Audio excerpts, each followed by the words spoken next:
We got a very popular video. It's been trending right now on the internet. It's a lady in Toronto who is, I guess, highlighting or trying to cope in some sense or regard with her single life. This is very near and dear and close to me because I've dated lots of women that look like this. I call them Becky, and I'll explain a little bit more, but let's watch it together and I'll react after.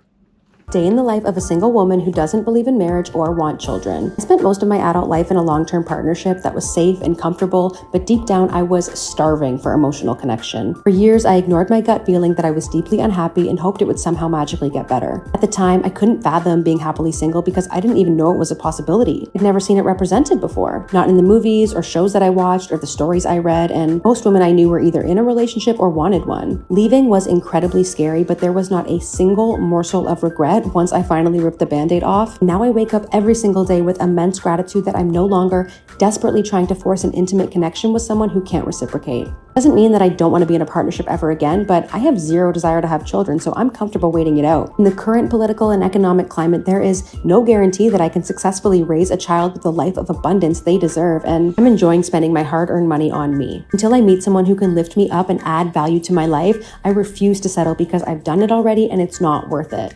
No, I'm not worried about if a man will find me attractive when I'm older or about repopulating the planet, and I'm also not worried about dying alone. Statistically, women live longer than men anyway, and having a child just so they can hold my hand on my deathbed seems selfish and unsustainable. My ancestors sacrificed a lot for me to exercise the privilege of freedom and choice, and I choose to honor their legacy by putting myself first every single day.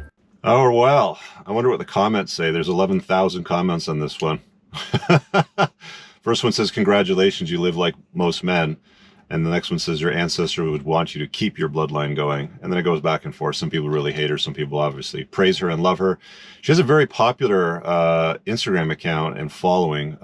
It's quite interesting because, like I said earlier, I dated a lot of women that look and act like this from Toronto. These women are brutal. They're insufferable. So a little bit of feedback here. This is, first of all, a major cope. It is a huge cope. She's trying to hold out. You know, I always say humans love complicating their life and then justify why they do it. And this is exhibit A.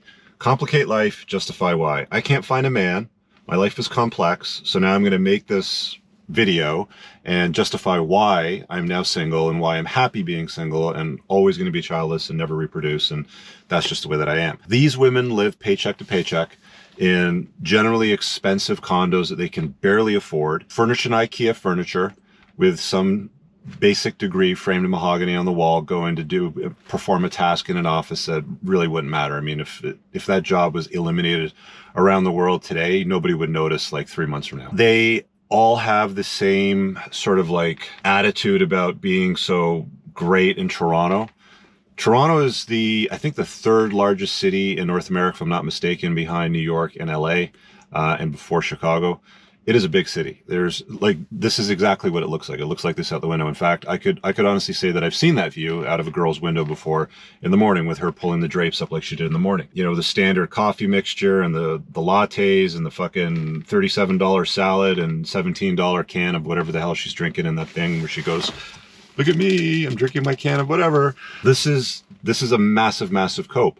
They're broke. They're sad. They have a bizarre social network that is completely driven on this hierarchy. It's like a house of cards, right? Like, you know, we meet up and we do all these things and it's like, you know, nobody wants to pay the bill, or it's like, you know, they kind of like scringe, or they want to go home and drink over there. And they, you know, you saw in hers, you know, she's got that dolly, you know, that like liquor cart. I'll have my editor, you know, cut to that screen so you can see it up on the screen right now quite and clearly, because a lot of this stuff sort of flashed through. But they have these liquor carts in their apartment, like stacked with, you know, 10%, 20% full bottles of liquor. It's almost like they'll drink them down to 10% and put them on the thing and then open up another one to make it look like they got something going on. Vast, copious amounts of alcohol consumption are very, very common. Very, very promiscuous. Lots of, like, a revolving door at the front of the building is pretty common. Guys coming and going. You know, they hold out that they're happy and successful and look at me in the big city and all that sort of stuff. Toronto's a shithole. It's a woke, liberal, expensive, highly taxed, overpriced, cold in the wintertime, not even that long summer, but it's a bit of a shithole. It has some perks to it, but if I'm being honest, living in, you know, like, it's in my backyard. living in this city for this long, I avoid going downtown Toronto as much as possible. The people are insufferable. They still wear masks. You know, you go downtown and there's still people walking around sitting in restaurants wearing masks. It's just a weird, bizarre place. And to hold that to the public and make this like production video, which I think it had close to 1 million views on it, about how she's happy that she's single and I don't have a connection with a man and I'm happy being by myself and my ancestors fought for me to be happy like this with choice. It's like, dude, you're a failure to your bloodline. Like acting like you won't settle. Settle for what exactly? Settle for what? Who do you think you are? You're nothing that special that I can see, you know? So what if you have your little condo and your little lattes and you're open up my Apple MacBook and I'm going to pour my and light a candle sort of thing. Like, so what? Like that doesn't impress most men. The kind of guys that these women that cope, you know, the kind of guys that they're looking for, they're generally successful, tall, competent, influential. They got a good social network. They're interesting. They're funny. They do cool things. They're not interested in inviting like an average at best chick into their life over a long-term basis that's insufferable, that thinks that they're special or you're more special than what they actually are. I'm not trying to be disparaging. It's just a statement of fact. And I feel sad for these, you know, ladies, you know, for these girls where they you know, get to a place where, you know, where life just looks like, you know, getting up, stretching, open up the MacBook, buying a $37 salad, doing a little bit of yoga for a minute. And again, this is all for the camera. What is she doing when the camera's not on? She's sitting there underneath the blanket on her couch, probably with a cat or three, and watching some bullshit fucking bachelorette something or another where, you know, 30 women compete for one guy, and then publishes a video looking for some validation from the public for her decisions and choices. I don't think it's anything to aspire to. I don't think it's anything to praise. And there's a lot of praise in the comments. There's a lot of, you know, comments along the lines like, you know, you go girl. And I'll have my editor, you know, find some of the best ones and put them up on the screen for you. But that is a reality of the world that we live in today. Complicate life, justify why. It's not just women that do it. It's not just men that do it. We all do it. We all do it in different ways. But it's an incredibly sad turn of events where the sexes are encouraged to just basically live in a glass cell box in the sky. Because that's what it is. Like, you're a carbon copy. I remember I had a condo downtown and I rented it out for a few years. It was a massive pain in the ass. The tenants were always, I'm not even getting into the stories, but I was so happy to get out of that place. I gave the city the bird before I left, to get out of owning it, you know, is what I'm saying. I didn't actually live in it. It's just one of those things where I don't understand the comforting lies that people are telling each other to placate the bad choices and the disappointment that they have in their lives. Look inwardly. Look at yourself and ask yourself, why are men not committing to me?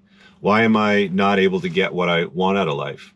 But that doesn't usually happen with women. It's, you know, it's a sad reality. I've been doing this podcast show on my Unplugged Alpha podcast channel called Ladies Night, co-host with Moff. Some of you may have seen. If you haven't, you know, you should definitely subscribe to the channel. Put a card up in the top right. We do this every Monday night at 8 p.m. And we talk to a lot of women and like large panels over the last several months. I mean, it's coming up on a year now.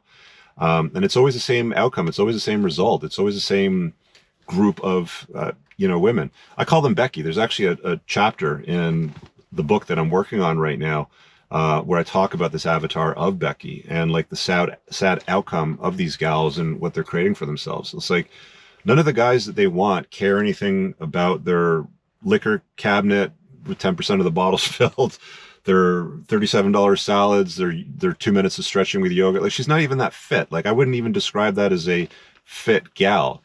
Average, you know, at best. So it's like, what's the point in putting on the yoga gear and doing the stretches if you don't do it on a consistent basis and you're not like by the time you're in your 30s, you should be in pretty good shape, but it's not something that you should be working on. And it's like a completely sad state of affairs. And I see why it happens, you know, society, culture, everything's been telling women, you go girl, you climb the corporate ladder, you need a man like a fish needs a bicycle. Don't ever do anything for the express pleasure of men, you know, blah, blah, blah, like the entire narrative. Is this common in the city that you live in? I'm curious. Leave a comment below. Have you met a version of a Becky like this? Because it just seems like a sad outcome. It's a division of the sexes. It doesn't encourage us to be together, because I think that we're better together than we are apart, it discourages. And you can see why women are so disagreeable and, like, I'm I'm fine, guys. I don't need anything. I'm not going to settle unless I find exactly what I'm looking for. And then you've got guys that are like, I can't get anything because women's standards are like blown out of proportion because they think that they're worth more. I mean, why wouldn't her ego be through the roof? Make a video, get praised by a bunch of girls, you go, like, women fluff each other up, right? Oh yeah, they pat themselves on the back. They love the smell of their own farts, right? And then, guys come along and they speak some truths and they get called misogynist and then blocked in the timeline. And then they don't get the opportunity to meet with women. And then the super attractive guys, like the very highly successful, like the top 5 to 1% of guys out there that all women are basically pining for. They think there's an army of them hidden somewhere in some forest in the fields out over there, and one day they're going to come out and find them, but they just don't exist, because the vast majority of men, if they're successful, competent, rich, good looking, tall, and all that sort of stuff, they're not dealing with chicks like this. They have better options, far more attractive options, and they usually don't commit to just one woman. They're usually dealing with a bunch of them. You guys let me know what you think in the comments. I thought that was an interesting video when that dude sent it over to me the other day. I wanted to comment on it because it's very close and near and dear to my heart, because I did deal with that chick multiple times on multiple different occasions. The other thing that I found that was incredibly funny, before I wrap up, since I'm a car guy and I'm sitting in my ride right now, is they're always talking about how proud they are of their life and their condo and their car and all that sort of stuff. And the last gal that I dated, she went on forever about her convertible Lexus. It was like an IS 250 convertible or some shit like that. All right, guys, I really hope that you enjoyed that clip. If you want to check out the full-length podcast episode, you can find that right over here. Also, make sure you visit my website over here, where you'll find my supplements, the opportunity to book me privately one-on-one for coaching, and most importantly, my new School of Unplugging, which you'll find on the courses tab. Newer to the channel, hit subscribe.